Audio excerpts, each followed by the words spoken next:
The focus on Afghanistan right now has been and is on getting the Americans out. And there remain many thousand Americans still in Afghanistan. There's complete chaos about what is being done to get them out. The State Department says, don't go to the airport, we'll contact you. The Pentagon says, oh, you can go to the airport, we'll try to get you out.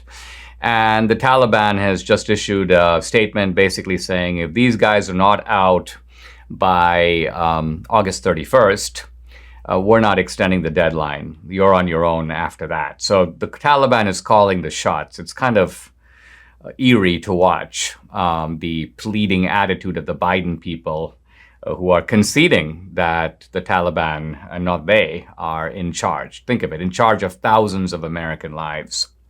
So this was a horrible operation from start to finish on the part of Biden. And he's being rightly excoriated for it. In fact, I haven't seen so much chastisement of Biden in the mainstream media as we are seeing on this issue now. But the broader issue here is that the Pentagon, our top generals, have been lying to us about Afghanistan for 20 years, with General Mark Milley kind of at the top of this chain of dishonesty.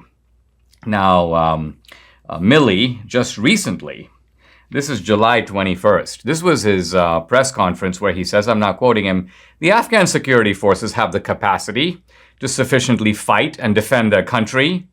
I want to emphasize repeatedly, and I've said that before, a negative outcome, a Taliban automatic military takeover is not a foregone conclusion. So this guy could not have been more disastrously wrong.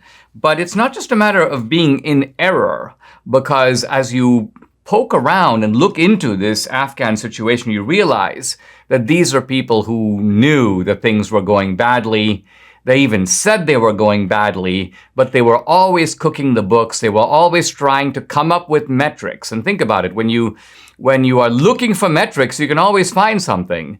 And you say, look, we're doing pretty well over here. This is very reminiscent, by the way, of Vietnam. In Vietnam, the U.S. military, again, in order to put the best face on a war that was going badly, would constantly say, oh, thousands of enemy soldiers killed, thousands of casualties on the other side. These numbers were constantly massaged and cooked and in some cases outright made up. And the same is going on in Afghanistan. The Washington Post, by the way, did a series.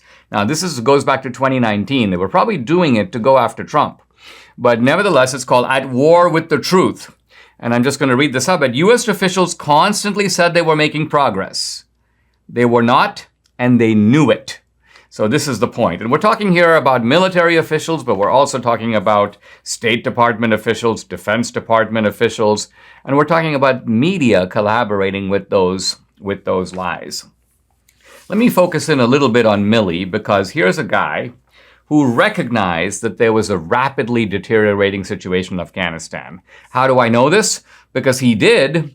It's discussed. Milley's own views are discussed in an Inspector General report to Congress submitted in July. And in that report, Milley is quoted as saying that the Taliban, this is from June, controlled about 81 districts in Afghanistan. 1 month later, according to Milley, the Taliban controls 419 districts, a rapid increase. The Taliban is essentially sweeping the outskirts of the country, leaving only Kabul in the control of the Afghan army with help from the United States. Now, while Milley knows that there is a serious crisis in Afghanistan, what is he doing?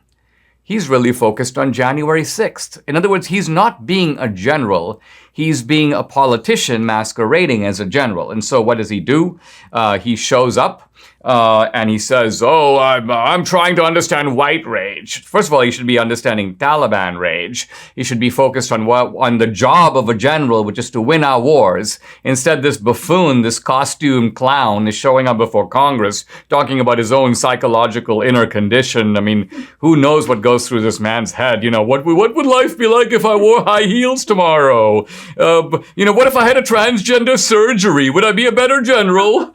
So this kind of nonsense is a substitute for war making. Now, This may seem like a kind of one-time deviation from Milley, but that's not the case. I think actually, if you look more closely, you see that if you go back to the Trump era, Milley was actually a major force undermining the constitutional authority of Trump.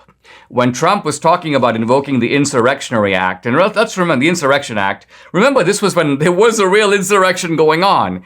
Tens of thousands of people in major cities, including Washington, D.C., rioting, burning things. There were some murders that went on. And Trump is like, do we need the military? And Milley saw it as his task to block Trump. And to block the commander-in-chief, think about it. We live in a system which has civilian control of the military. But Milley saw his task as, in a sense, keeping the president in check, making the president do his bidding rather than the other way around.